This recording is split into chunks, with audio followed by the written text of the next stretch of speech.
శ్లోకాలు విని అడ్డదారులు వెతుక్కోకూడదు. పరమాత్మ మానవులందరికీ మనకి ఏం తెలియజేస్తారంటే అతి సులభమైనటువంటి మాట. అది ఏమది? చనిపోతే నువ్వు యుద్ధ భూములు చనిపోతే స్వర్గం వస్తుంది, లేదు గెలిచావా రాజ్యాన్ని జయిస్తావు. అంతేకాని మోసతోనో కపటంతోనో అనేక విధాలుగా వంచన చేసో మరి నీవు అలా సాధిస్తే ఏం ప్రయోజనం ఉంటుంది? నలుగురికి ఆశ చూపి ఇది ఇస్తా అది ఇస్తా అనేసి ఇదిగో మా ఇంటికాడికి రండి అని పిలిపించుకుంటే ఎవరు వస్తారు? ముందు నీ గుణం అందరికీ తెలుసు. నీ గుణం తెలిసింది కాబట్టి నీ దగ్గరికి ఊరు రాడు.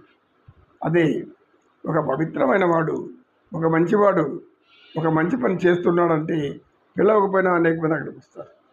అనేక మంది వచ్చి ఆ మంచి కార్యక్రమంలో పాల్గొంటారు. గెలుపు ఓటములు దైవాధీనాలు, ఎవరి చేతిలో ఉండేది కాదు. నువ్వు అనుకుంటే సాధించలేవు, అనుకోకపోతే ఆగిపోతుంది. కనుక నువ్వు ఎలా అనుకున్నా నీకు ఓటమే మిగులుతుంది అని చెప్పాడు సత్యనిష్ఠుడు. అప్పుడు ఆ గ్రామస్తుల ఒక వ్యక్తి పైకి లేచాడు. గురువుగారు, మీరు చెప్తున్నది వాస్తవమే కావచ్చు, కానీ ఇప్పుడు అనేక సంఘటనలు జరుగుతూ ఉంటాయి. కొందరు ఏ ఒక్క అధికారుల సిఫార్సుతోనూ లేదా అర్ధబలము అంగబలంతోనూ పదవులు లాక్కుంటూ ఉంటారు. ఎందుకు? గొప్ప పరిపాలకుడు కావాలి. మరి వారికి ఆ ఫలితం వస్తుందా? వచ్చింది కదా అనుకుంటే ఎట్లా? నాయనా, నువ్వు అడిగిన ప్రశ్న చాలా సంక్లిష్టంగా ఉంది. నీవు గెలిచాడు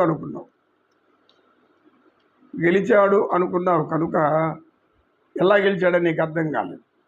అర్థమైనా కూడా కానట్లున్నావు. ఒక ఊరిలో ఒక మహాబలవంతుడు ఉండేవాడు. ఆ బలవంతుడు రోజు అనేక వ్యాయామాలు చేసి కండలు బాగా పెంచుకొని ఒకరోజు మల్ల యుద్ధం పోటీలు పెట్టాడు. ఈ మల్ల యుద్ధం పోటీల్లో అతను చాలా అనేక విధాలైనటువంటి ఇందులో నైపుణ్యాలు నేర్చుకొని కూడా ఉన్నాడు. సరే, ప్రత్యర్థి ఒకరు వచ్చాడు. ఈ ప్రత్యర్థి ఏం చేశాడు? అతనితో తలపడ్డాడు. అయితే అనేక మార్లు ఓడిపోవడం జరుగుతూ వస్తుంది. ఇక లాభం లేదనుకుని ఆ వ్యక్తి ఏం చేశాడంటే ఒక చిన్న చేతిలో సూది లాంటిది పెట్టుకొని ఆ తలపడుతూ అక్కడక్కడ గుచ్చేశాడు. అది ఎవరికి సామాన్యం కనబడకుండా చేశాడు. అప్పుడు ఆ బలవంతుడు కింద పడిపోయి ఓడిపోయాడు. ఎందుకంటే ఏదో గాయమైంది, రక్తం వస్తూ ఉంది, బాధ భరించలేకుండా పడిపోయాడు. ఇప్పుడు ఎవరు గెలిచినట్లు? ఆ వస్తాదు గెలిచి ఉంటే గెలుపు అతనిది. ఇప్పుడు ఈ గెలిచిన వ్యక్తి గెలిచినట్ల, ఓడినట్ల? ధర్మం దృష్టిలో ఆ వ్యక్తి ఓడినట్లే. ఎందుకంటే చూస్తున్న వాళ్ళందరూ కూడా ఏమనుకుంటారు? మోసంతో గెలిచాడు, అనేక విధాలైనటువంటి ప్రక్రియలు వాడి గెలిచాడు కనుక అతడే గొప్పవాడు అనుకుంటాడు. కనుక గెలుపులో కూడా ఓటమి ఉంది. ఎలా అంటారా? గెలుపులో కూడా ఓటమి అంటే గెలిచిన వాడికి గొప్ప పేరేమన్నా వస్తుందా? రాదు. అనేక విధాలుగా నిందలు, ఇక శాపనార్థాలు ఉంటాయి. అంటే మనసులో ఆ వ్యక్తి గురించి ఒక నీచమైన అభిప్రాయం ఏర్పడుతుంది. నీచమైన అభిప్రాయం ఏర్పడుతుంది.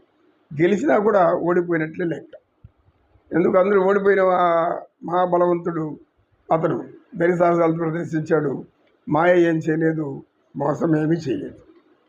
కానీ మోసం చేసి ఈ గెలిచిన వ్యక్తి అందరి దృష్టిలో గెలిచినట్లు కాదు, ఓడిపోయినట్లే. నమో కృష్ణ, నమో కృష్ణ. కృష్ణం వందే జగద్గురు.